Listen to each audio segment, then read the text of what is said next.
I used to leave home to come here, and with my arms crossed on the back of my waist, I walked to a bench facing the river and sat down.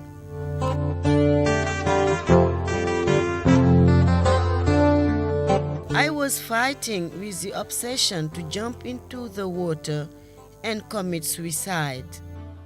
Panda's awful story started 40 years ago. She had just been circumcised.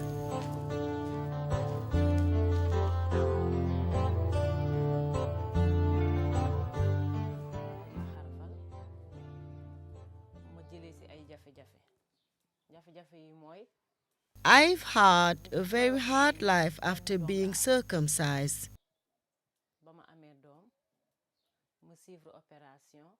I gave birth to my child by cesarean because of circumcision.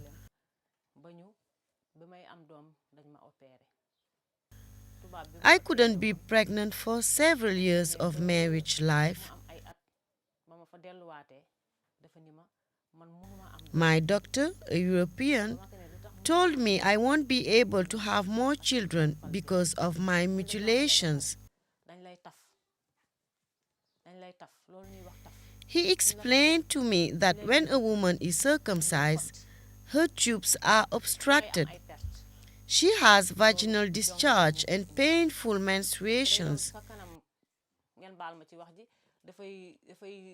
and she's exposed to all kinds of infections. When I got married in Kébémer, I had many problems for 7 years. I knew it wasn't my husband's fault, but he was constantly influenced by his mother in these words: "This one you brought here cannot have children. You must get another wife." This caused our divorce, and I decided never to get married again. I know a married man expects his wife to have children. I've heard a lot of bad things about me not wanting to get married. I'm sorry, but it's not so. It's just that I don't want to go through what happened to me again. This is why I don't want to commit myself again. In Senegal, a fierce battle against female genital mutilations began in 1970 as a major action for the improvement of women's status. In 1997, the Senegalese president's address at the World Congress on Human Rights showed increasing political awareness of the need to eradicate FGMs. In 1999, under intense pressure from its female members, the Senegalese Parliament, the National Assembly, adopted Law 9905, prohibiting female circumcision. The law was reinforced a year later by a national action plan for the elimination of FGMs.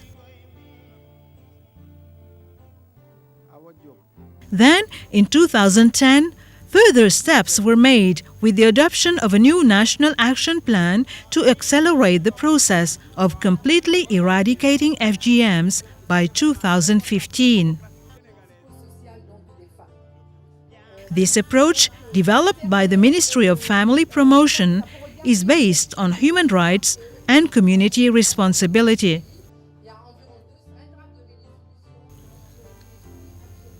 The United Nations Population Fund brings a technical and financial contribution to the implementation of the program by supporting the government and the NGOs involved. Penda, unfortunately, did not escape her terrible experience. After her divorce, Penda returned to her father's home in Xinjiang, a district of Podor, where she found support from all members of her family. Her sister gave her one of her own daughters to help her overcome her loneliness. The girl's name was Raki Job. When she was born, her mother, who is my sister, told me, "You are lucky. You can keep her, as she's a girl." The little one was circumcised, and her father passed away in the same night. On the day of the funerals, a woman hurt the girl while giving her a bath. She didn't know that she had just been circumcised.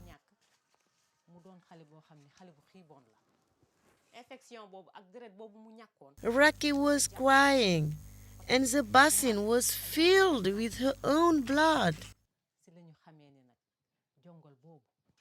After that, she was frequently sick, and this was very bad for her health. She stopped growing, unlike children of her age. It was obviously a consequence of circumcision. She finally died after a week in the hospital. It was a Saturday.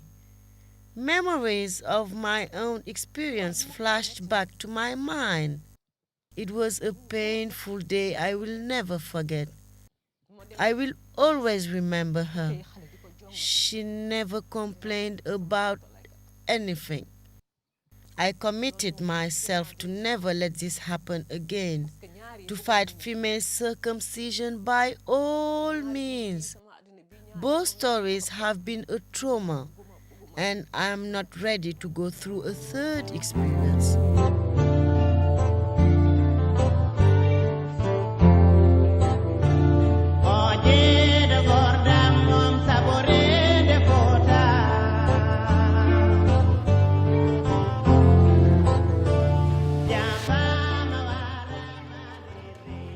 As indicated in the last 2005 health census, the issue of female genital mutilations is most prevalent in Senegal's northern region, where approximately 62% of women in the 15 to 49 age group are victims of circumcision.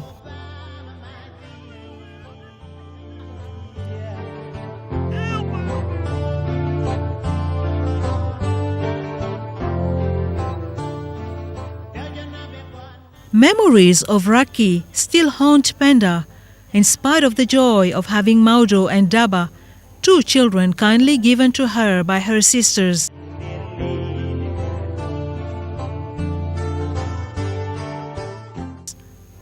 Yet, Penda still hopes to have her own children.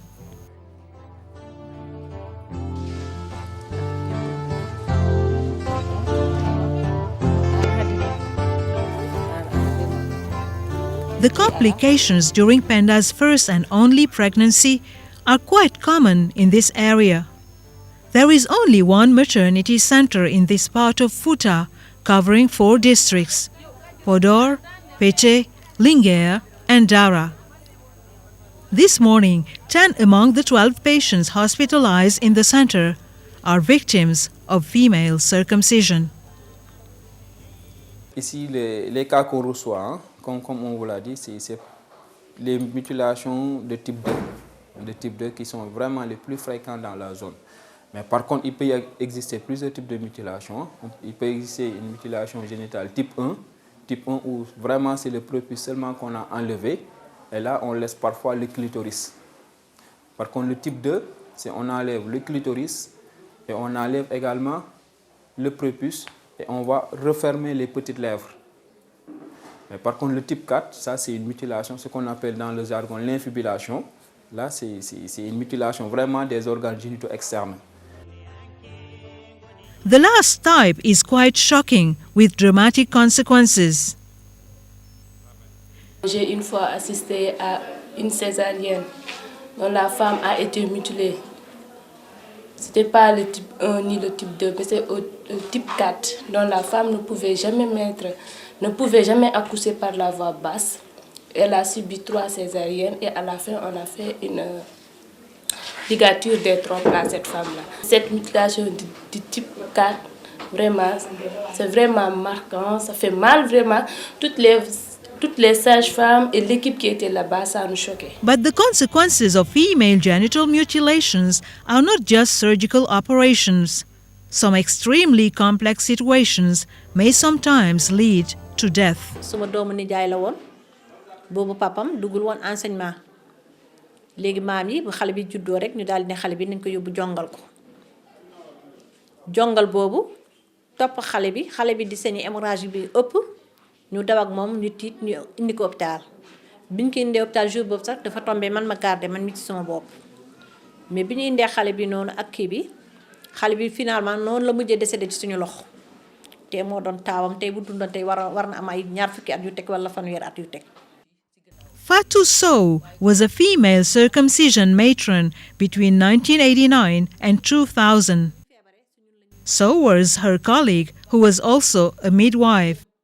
ñu indil ma fii benn xaleel muy matu fukk ak ñeent la am ñu indee ma garder man ak sage-femme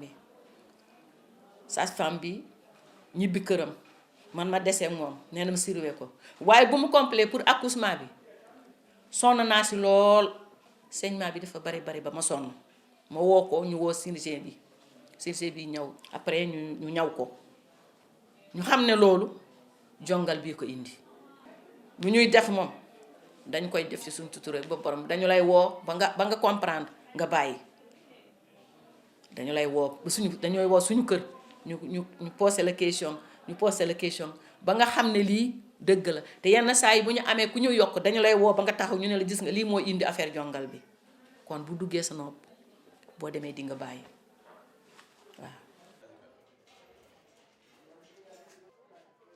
Overall, sensitization efforts targeting female circumcision matrons in particular and people from all walks of life in general have yielded very good results. Doctor kam kala en foti rewede docteur kam kala ko wi tan yo acc en foti accede saabu docteur a yahat ha wiya amayi sowma wattuma guur sabi min garimde e mon ɗo comme ma enen onon coyi monti guur sage-femme gonɗo gallamen so hoɗi kam mum tan maccere.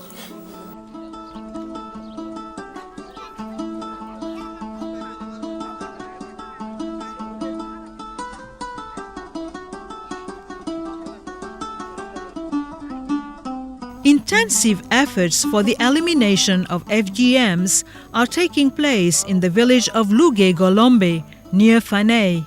Alassane and Fatima, both members of the Association for Development and Support to Child Promotion, are the moderators of often contradictory debates on the issue. One serna wi kadungal en dagi won wi sawelam kadna won wi sawelam ba sahadinti dum fo en haale mais so tawi en kaldata dum e koy men ha mbawen andude badden ko en mbawata sellude taw en wawa addude sukabe men walla enen koy men nyabuji adday men basal taw ko dum don addare men joddin men do hande kal kaddungal enen gandi kambe kanko saltib kaddungal enen biden e kaddungal sukabe rewbe enen biden tawruden dum ko tanirabe men ken wadobe ken wadannobe dum en jeyani hen ay sadel goto woni halbe kadi mbi ko kadi men saba tawi ko onon wiktoje mbiya men caɗele ne hen min mbawa tanka jabde kalɗon ko sa haddani cukalel ma joni e yiyani hen caɗele joɗima ha woni cemede debbo yeehi dañi hen caɗele ina wawi tawi an ka human binni ina wawi e anda ko heɗum waɗi. In Luge Golombe, female circumcision is a highly controversial issue. But there is good sensitization, as indicated by the village chief, who agrees on the relevance of eradicating FGMs. Min de ina wayen gonmi min tan de mi ala hen mejo sabu minen kam min jibina tan min tawi dum wade ko dum aado mo ganduda min tawi dum ko e leydi he ko hen min gonno e der odo jamanu jontudo non laamu ngu e docteur be wonbe leydi he batti addude amen haalaji baadi ni wadde kaddungal rewɓe tawi ɗum bonnata diine amen min calaki ɗum te addata ko cellal e ɓalli amen min calaki ɗum ɗum fof en ara e leejen paakajen e gueɗe ɗe kutorto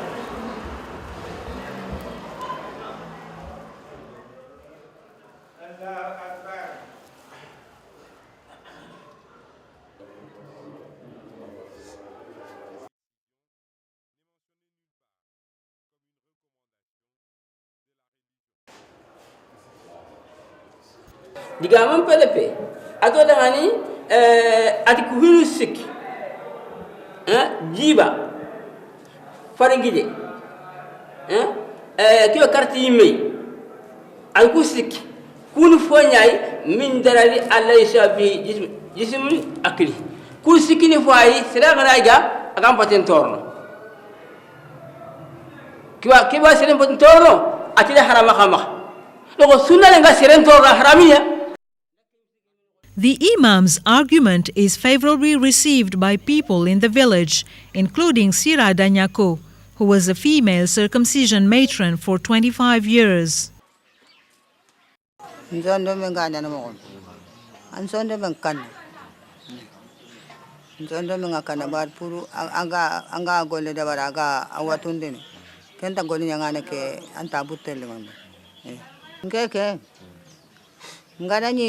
Soro fanunga golle kebea Kenya sigan kagada sigidi bata hure kenga iba kenta iba nke kentua kunte kenga ha igate amanya asuta amanya nkata amanya ndamugu kama totani si ano ma fubegan ntato kunte Kenya sigan gada wara. Unlike her colleagues who dropped the blade before her, Sira Danyako did not directly benefit from Tostan's assistance. She received help through a global support given to her community. This is one of the new characteristics of the second National Action Plan against female genital mutilations, which covers 2010 to 2015. It is within the framework of this program that Tostan's efforts are supported by the United Nations Population Fund. En 2006, l'UNEP est venu encore nous accompagner, renforcer cette collaboration.